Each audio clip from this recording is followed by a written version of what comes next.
méchant. Ciao, bella. Wieso?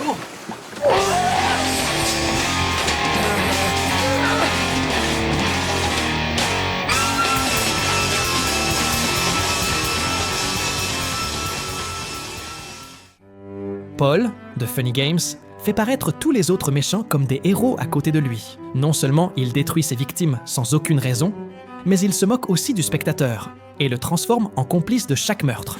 Car Paul sait qu'il est dans un film. Et c'est ce qui fait de lui le méchant le plus sadique de l'histoire du cinéma.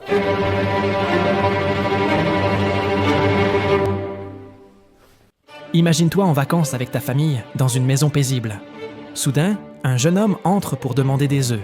Tout semble normal. Mais peu à peu, quelque chose commence à se tordre. Il casse les œufs, il casse ton téléphone, soi-disant par accident.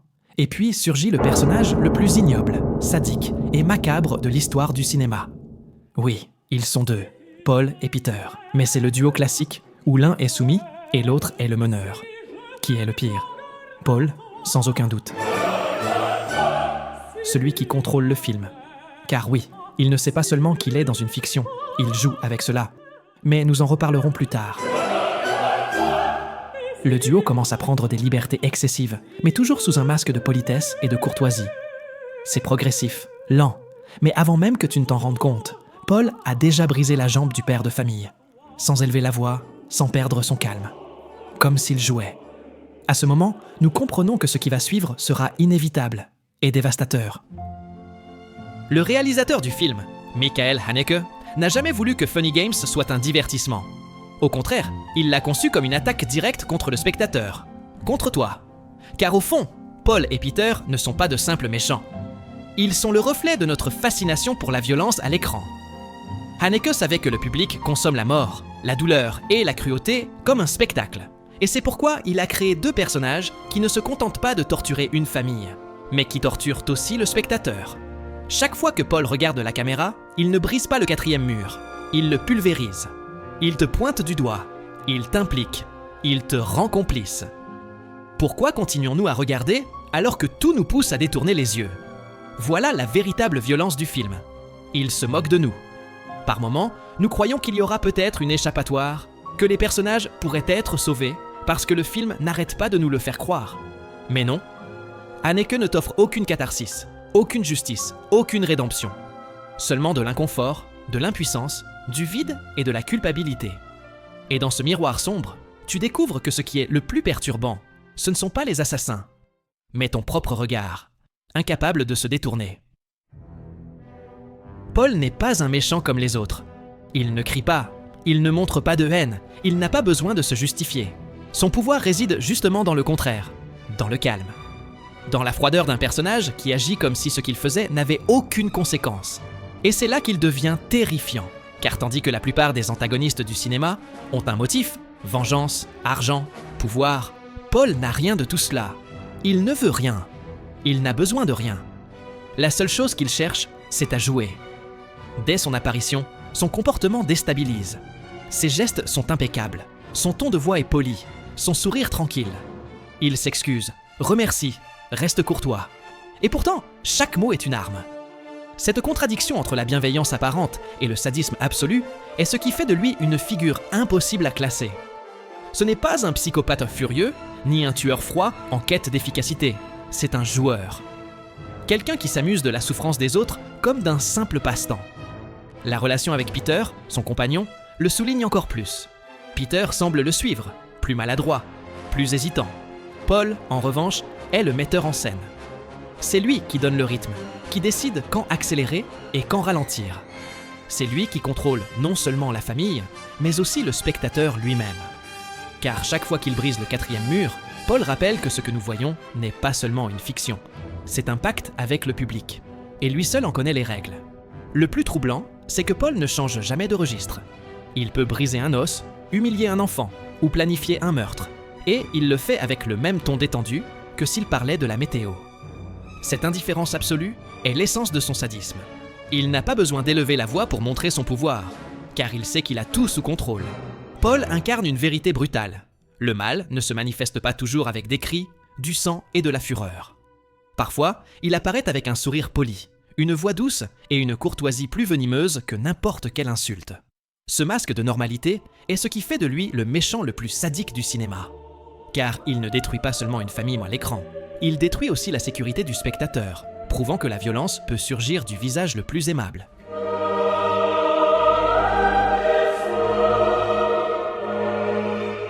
Les actes de Paul ne sont pas de simples crimes. Ce sont des exécutions théâtrales conçues pour annihiler toute lueur d'espoir.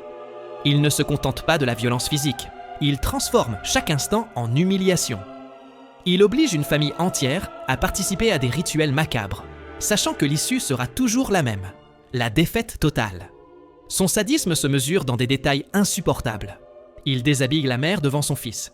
Il trompe la famille avec de fausses explications, avec des promesses creuses sur ce qui va arriver. Il force le père à contempler, impuissant, l'effondrement de tout ce qu'il a. Il joue avec les silences, prolonge l'attente, étire la torture jusqu'à ce que la souffrance psychologique devienne plus insupportable que n'importe quelle blessure. Il le fait avec un tel calme qu'inconsciemment, on croit qu'ils ne vont pas aller jusqu'au bout. Mais avec ce même calme, il tue le fils devant ses parents, pendant que Paul se prépare un sandwich. Il laisse la mère s'échapper, juste pour donner un mince espoir, puis la ramène, l'humilie et tue son mari sous ses yeux. Enfin, ils attachent la mère et la tuent. Et quand le film s'achève, on comprend que le cycle va recommencer.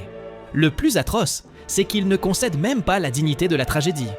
Il tue hors champ, coupe l'action au moment où devrait venir le climax, se moque du besoin du spectateur de voir et de comprendre. Au lieu de montrer l'horreur, il la retire, comme si la violence était trop banale pour mériter l'écran. Ce geste rend la mort encore plus dévastatrice. Invisible, inévitable, cruellement anticlimatique. Car il ne détruit pas seulement la famille, il nous détruit aussi, nous. Nous qui cherchions un film morbide et qui nous retrouvons face à 2 heures de torture d'une famille, dont les climax sont hors de champ. Chaque acte de Paul ne cherche pas seulement à anéantir ses victimes, mais à montrer qu'elles n'ont jamais eu le contrôle. Ni elle, ni toi en tant que spectateur. Sa plus grande atrocité n'est pas une balle, ni une jambe brisée, ni une menace. C'est l'effacement de toute illusion de justice ou de rédemption. Car Paul ne détruit pas seulement une famille, il détruit aussi notre foi dans le cinéma lui-même.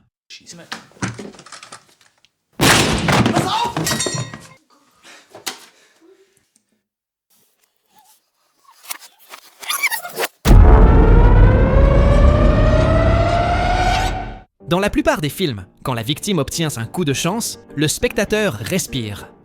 C'est le moment de catharsis, de soulagement. Et dans Funny Games, cela arrive. La mère parvient à arracher le fusil à Peter et tire. Le méchant meurt.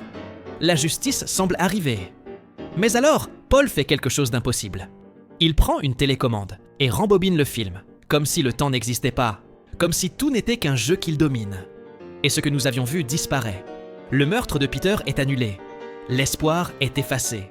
Cet instant est la déclaration la plus troublante de Haneke, parce qu'elle est profondément injuste. Le film offre, l'espace d'une seconde, ce que tout spectateur désire, que le mal reçoive sa punition. Et dans la même seconde, il l'arrache sans pitié, d'une façon absurde. C'est la cruauté ultime, nous donner l'illusion de justice, pour ensuite nous humilier en nous l'enlevant. Rien n'est plus frustrant que de découvrir que même dans la fiction, là où nous cherchons d'habitude du réconfort, le mal peut rester invincible. Paul ne contrôle pas seulement la famille, il contrôle aussi l'œuvre elle-même. Il brise la logique du cinéma, détruit toute règle narrative et devient le maître absolu de la réalité qu'il habite. Tandis que d'autres méchants affrontent leurs victimes, Paul affronte le spectateur, nous rappelant que ce que nous voyons est une fiction, mais que dans cette fiction, il est invincible. D'un simple geste, il tue toute possibilité de justice. Il se moque de notre besoin d'équilibre, de notre attente que le mal soit puni. Paul n'est pas seulement un personnage, il est le réalisateur du film lui-même, déguisé en méchant, une force qui manipule, contrôle et humilie. Et le message est clair, dans cet univers, il n'y a pas d'issue. La famille n'a aucun pouvoir, et toi non plus en tant que spectateur. Paul gagne toujours, car Paul dicte les règles.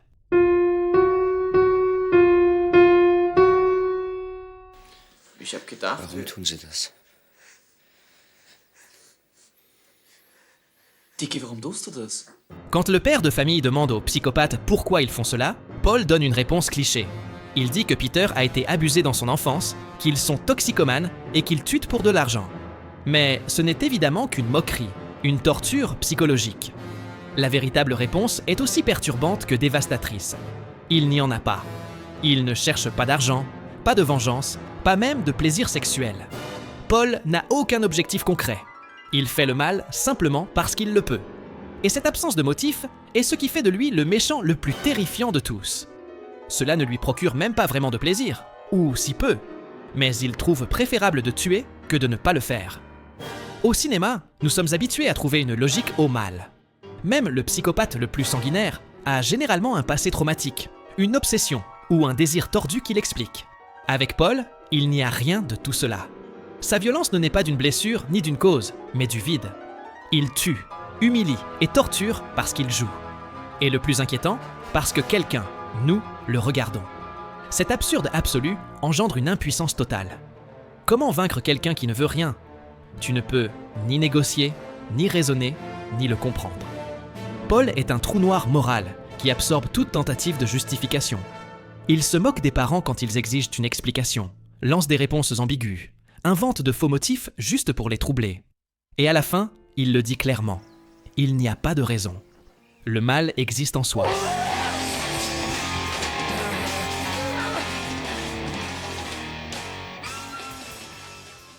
À la fin du film, il ne reste rien. Pas de justice, pas de réconfort, pas de rédemption. Paul n'a pas besoin d'une arme pour faire peur, ni d'un discours pour se justifier. Son plus grand triomphe, c'est que longtemps après la fin du film, sa présence continue de nous hanter. Chaque regard caméra, chaque silence, chaque geste nous rappelle que nous faisons toujours partie de son jeu. Les autres méchants restent enfermés dans leurs histoires. Paul, lui, sort de l'écran et nous accompagne. Et la seule chose certaine, c'est que Paul est le méchant le plus sadique de l'histoire du cinéma.